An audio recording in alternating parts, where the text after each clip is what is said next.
নিষ্ঠুর স্বৈরাচারী সরকার দূর হয়ে গেছে। কাল সূর্য উদয়ের সঙ্গে সঙ্গে গণতন্ত্রের, সুবিচারের, মানবাধিকারের নির্ভয়ে মত প্রকাশের পূর্ণ স্বাধীনতার জন্য সকলের স্বাচ্ছন্দ্যে জীবন ধারণের সুযোগ প্রদানের সচেষ্ট সরকারের ঘনিষ্ঠ সান্নিধ্য ও সহমর্মী পরশ দলমত নির্বিশেষে সবাই উপভোগ করবে। এটাই আমাদের লক্ষ্য। আমাদেরকে এই লক্ষ্য পূরণে সাহায্য করুন।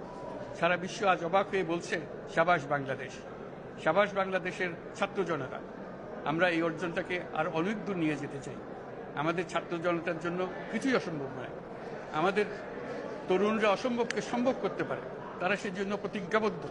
যদি আমরা ঐক্যবদ্ধ থাকি, ধ্বংসাত্মক কর্মকাণ্ড থেকে দূরে থাকি, সবার জন্য মুক্ত পরিবেশ সৃষ্টি করতে পারি, আমাদের বিজয় অবশ্যই হবে। আল্লাহ, মহান আল্লাহ আমাদের সহায় হন।